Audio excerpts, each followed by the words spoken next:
Good morning, guys. Pastor Rob here. I'm going to be closing my office door so I can read this story to you for this Sunday. I'm sitting here in my office. You can take a look around. There's a lot of books on my shelves. And then we go over here and there. I get to look outside. I got a big rock wall, though, so that people can't come in that window. But at least I get some nice sunlight. So go over there. You can see I've got some of the stoles that I wear over my shoulders on Sunday morning sometimes, my file cabinet. And then I have pictures on my wall. The pictures on my file cabinet too, so those are my kids above there. And then here are other pictures from other churches that I've served. And then you can see my door. And then coming back around, see some of my other books and stuff like that. If you want, you could come visit me in my office sometime. Just ask your mom or dad or your grandpa, grandma, whoever brings you to church. Say, hey, could we give Pastor Rob a call and ask if we could just go visit for a few minutes? And he could show me some of the pictures on his walls and things like that. Love to have you visit, and then we could say a prayer together about whatever you want with your family. And that would just be so great. Today, I am going to read a story that you probably have already heard. It's called Noah and the Ark, and it talks about the rainbow. That story comes from the first book of the Bible, Genesis. That's the same as our story last week. We read about Adam and Eve, and that's also from the book of Genesis. And the word Genesis, that word means beginnings or origins. And so these are beginning stories for the Bible. Now, the story I'm about to read sometimes can feel a little scary because of the story that it tells. But I just want to emphasize that one of the things about this story is we're supposed to try to understand what's the message behind it. It was a story to help people understand what God wanted from them, what God did not want from them. And so this is the story of Noah and his family. And it comes from Genesis chapter 6, beginning in verse 1, and it goes all the way through Genesis 9. So this is a pretty long story. And so here is the story. Noah was a very old person. Noah and his wife liked to talk to God. And they and their children tried very hard to live in God's way. Now, Noah and his wife had 3 sons, and those 3 sons had 3 wives. So what happens going forward is we're hearing a story about 8 people on an ark or a boat. But anyway, here it goes. It wasn't easy. All the other people in the place where Noah's family lived did not even think about God. They fought with and they killed each other. They stole things and told lies. They were mean to each other. It made God very unhappy. Now, in the Bible I use to study scripture, this is verse 11 of chapter 6 says, now the earth was corrupt in God's sight, and the earth was filled with violence. So God was looking at this, and the Noah family was looking at this, and they were seeing a lot of violence, people being mean to each other. God became so unhappy. God finally decided he needed to start the world all over again with new people. So last week, God started the world at Adam and Eve, according to that story. And so by this time, just a few chapters later, God is sad with what has happened with the violence in the world. So God said to Noah and his family, I'd like you to build a boat, a special kind of boat called an ark. Then God told them how to build this ark. It must be very big, so big that it can hold 2 of every kind of animal and bird in the world. Now, the Bible actually says something that's interesting. There's two different stories about how many animals God tells Noah to put on the ark. And in one, it says that God wanted Noah to bring 7 kinds of animals, 7 pairs of every kind of animal. And then in another place, it says 2 kinds of animals. So that's what tells us that this is a story more about what God wanted to do with the world, and that some of the details may not be exactly right, because in one place it says 7 pairs and in another place it says 2 pairs. Anyway, so then God told them how to build this ark. It must be very big so it can hold 2 of every kind of animal and bird in the world. The people who did not listen to God thought that Noah was very silly to build an ark. There isn't any water anywhere, they said. There's just dry land. That's stupid. Building a boat where there isn't any water. Now, Noah and his family knew that this looked pretty strange, but God had told them to build the boat, and so they were going to build the boat. It took a long time to finish the ark. Mr. and Mrs. Noah and all their children worked together. When it was finally done, God told Noah and his family to find 2 of every kind of animal and bird. So your drawing or picture to color in later today after I tell this story is right here. And that shows the animals going onto the ark. And that's a picture of Noah there. So when you color this, I'd love for you to show it to me after worship today. So 2 dogs, 2 cats, 2 horses, 2 tigers, 2 snakes, 2 wallabies. A wallaby is an Australian type of animal, I think. You could look it up on with your parents. 2 bugs.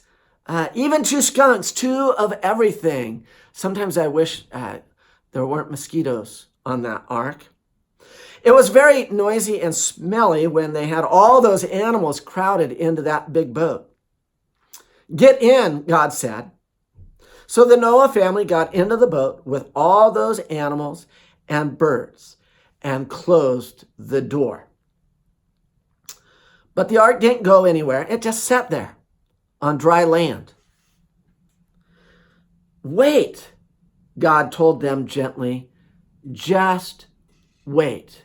Now today, right now, I'm talking to your parents while you're watching this about patience, the virtue of patience and waiting patiently. I bet your parents have told you sometimes, hey, you just need to be patient, just wait. And that's what God said to Noah and his family when they were in the boat on dry land. Now, the people who were not part of Noah's family, who lived nearby, they laughed at how silly this all looked. Here was this huge boat full of all those animals with Noah and his family, and they were shut up tight inside. But there was no water. Everything was dry all around. And so one of Noah's children, who was not patient, said, do we have to sit in this awful ark forever? Try to be patient, said Noah. But even Noah was finding it hard to be patient. Then, all of a sudden, it started to rain. It was almost as if God had just opened up the sky. It rained so hard. It kept raining and raining and raining. The people left outside the ark. Well, and all the animals that didn't make it onto the ark, they did not make it. They all died in the flood. That's according to the story that we read in Genesis. But the ark floated up on the water and drifted around. It drifted and drifted and drifted. The Noah family and all the animals and birds in the ark just got so tired of staying in that boat. Now, here's a picture that is an artist made that picture of the ark. It's a really nice picture, and you can see the rain and ark floating on the water. I like looking at the boats in Coronado and seeing those. Those are some big boats sometimes, huh? Is this ark just going to float around forever? Asked one of the children. Inside the ark, it had begun to get pretty smelly. The animals, well, they would sometimes fight with each other. And the children said, this place, well, it just stinks. Then one day, the sun came out and the wind began to blow. Noah decided to see if there was dry land anywhere. He wanted to get off that smelly boat as much as anyone. So Noah took a bird, a raven, and he let it fly away. But the raven came back very tired because it could not find a place to land. So there was still water everywhere. There was no dry land, no trees. Then Noah sent out another bird, a dove. The same thing happened again. So Noah's family waited some more, and they waited a whole week, and they were getting tired of waiting. They were getting tired of being patient. Then Noah tried the dove again, and it flew off. It seemed to be gone for a long time, and when it came back, it had some olive leaves in its beak. And here's a picture of that. You can see the green olive leaf in the beak of a dove. And that's how they knew that there was dry land. Look, yelled Noah, the dove found some leaves. That means there is some land now, somewhere. Well, everyone cheered and all the children danced around very happily.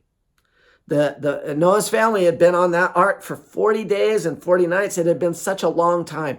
I remember my stepmother told me that whenever we read in the Bible, 40 days and 40 nights, the Bible is telling us that it was a very long time. It's very possible that it was longer, but the Bible always uses numbers to point to something, and this number, 40 days and 40 nights, means a long time. Now, they knew it wouldn't be long before they were able to get off the ark and start a whole new life. The first thing we do when we get off the ark, said Noah, is we say thank you to God. And as soon as the ark came to some dry ground, everybody got out as quickly as they could. The Noah family piled up some rocks to make an altar. Then they put some wood on the altar and they set it on fire. They put some good food on the fire and hoped the smell of the good food would go up to God. They were sure God would know that they were trying to say thank you. And that reminds me of our 4th of July barbecues. You know, the smell of the barbecue gets up. And sometimes I smell my neighbor's barbecue. It makes me hungry. And so the Noah's family is trying to make it smell really good for God, which is sort of funny to think about. They let all the animals out of the boat. And the animals ran around and they jumped and smelled the grass and the trees. It looked as if they were saying thank you to God in their own way. Everyone was very happy. God was very happy too. And here's a picture there of them coming off the boat. What I like about this picture is that there's the turtles and the snails. It would have taken them a long time to get off of the ark. They're the slower animals. Now, I'm going to keep reading what happens next. Everyone was so glad when the rain stopped and the flood was over. Noah's children climbed out of the smelly ark and rolled around in the new grass. It was such fun. Well, sighed old Noah, that was quite an adventure, but I am glad that it is over. But it wasn't over. The best part of this adventure was yet to come.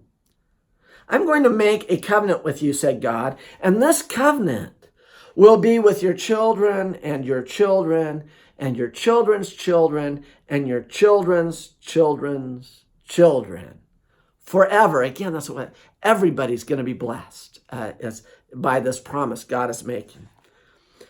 The Noah family looked a little puzzled.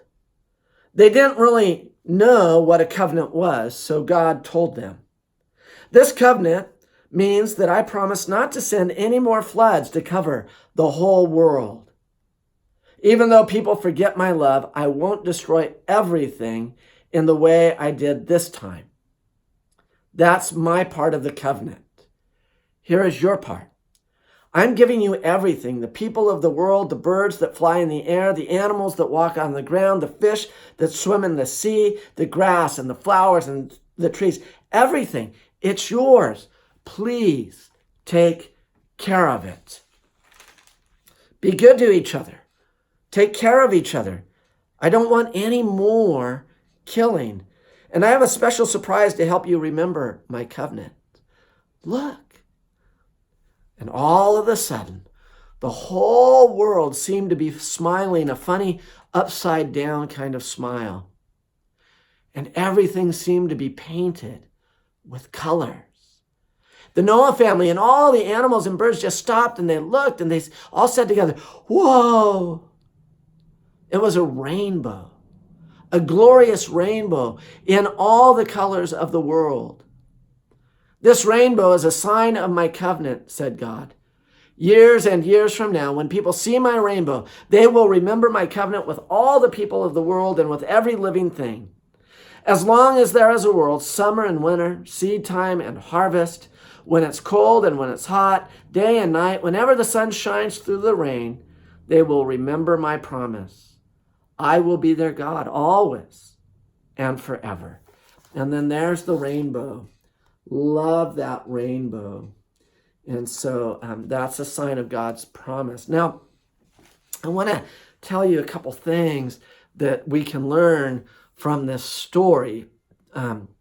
Number one, it's really important that we learn that God was displeased when the people that he created and were born after Adam and Eve were full of corruption and violence. That really distressed God.